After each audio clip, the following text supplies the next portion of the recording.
කොල්ලෝ එක ෆෝන් එකක් අරගෙන කෙල්ලෝ 10-15කට මැසේජ් යවනවා.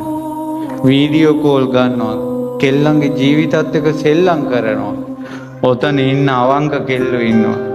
ওই කෙල්ලෝ මේක වංචාවක් කියලා දැනගෙන උඹ මට වංචාවක් කළා කියලා සාප කළොත් වදිනවාමයි. ආයේ කවදාවත් හිත සැනසෙන වචනයක් කියන ගෑණිය මුණ ගැහෙන්නේ නැහැ. කෙල්ලන්ගේ ජීවිතත් එක්ක සෙල්ලම් කරන්න එපා කියලායි මේ පිරිමින්ද කියන්නේ. මේක එක සෙල්ලම් කරාට කමන්නේ. දත් විලිස්සාගත්ත සර්පෙක් එක්ක සෙල්ලම් කරාට කමන්නේ. විෂගෝර පොළඟෙක් එක්ක සෙල්ලම් කරාට කමන්නේ. හැබැයි අහිංසක කෙල්ලොත් එක්ක සෙල්ලම් කරන්න එපා. ඒ කෙල්ලන්ගේ ජීවිත අසරණයි. කර්මානුරූපව ඈලා ස්ත්‍රීන් බවට පත් උනේ.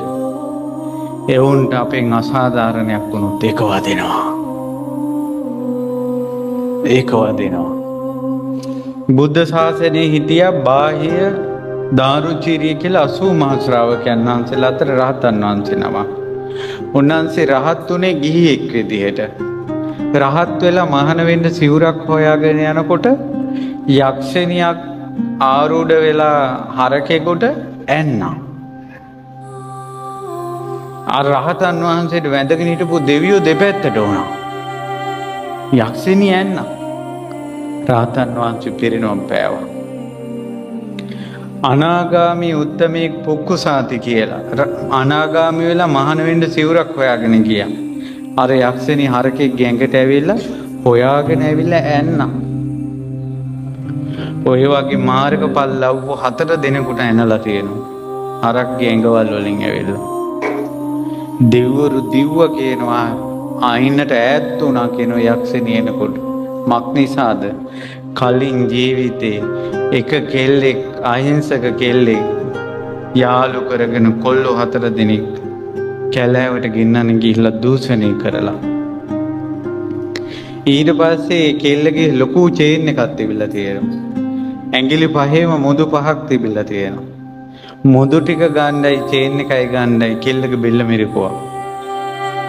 ඒ කෙල්ල මැරෙන වෙලාවේ හිතුවා උඹලා මගේ ඇඟෙන් සතුටු වෙලා මාවත් මැරුවා නේද මං තුගෙන් පලි ගන්නවා කියලා. කෙල්ලෙකුට වෙච්ච අසාධාරණයක් ඉදිරියේ රහත් උනත් බේරෙන්න බැරි වුණා.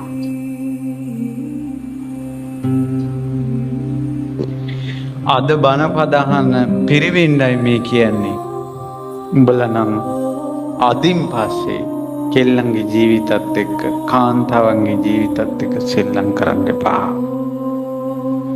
ඒක පුදුම අඳුරක්.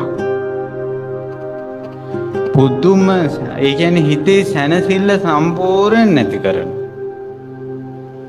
කරදරකාරී අයම මුණ ගැස්සවනවා.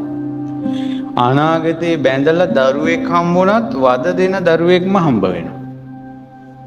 එතෙන්ද සාපේ වැදුනේ අර කෙල්ලෙකුට කරපු අසාධාරණ ඉදිරියේ.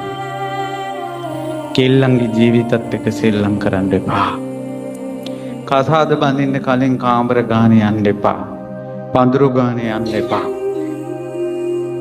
කසාද බැඳලා පස්සේ තමන්ගේ බිරිඳ හැර වෙන කාන්තාව පිටපස්සේ යන්න එපා. මේක ලොකු සාපයක්. ඒ නිසා සියල්ල දන්නා වූ දක්නා වූ බුදුරජාණන් වහන්සේ වදාලා පිරිමින්ට වගකීමක් තියෙනවා කාන්තාවන්ගෙන් සාප නොලබා ඉන්න. හැබැයි තමන් සාප ලබන්නේ නැති විදියට කටයුතු කරනවා නම් යුක්ති සහගතන කාන්තාව සංසාර පුරුද්දට කච ගාගලා මොනවා කිව්වත් ඒක වදින්නේ තමන් ඊට සුදුස්සෙක් නොවන නිසා. මතක තියාගන්න මේ ඉන්න කාන්තා පිරිස යසෝදරා මහෝත්තමාවී තුන් ලෝකෙටම අග්‍ර වුණේ පතිවෘතාව නිසා. එකම මනුස්සයාට ආදරය කරපු නිසා.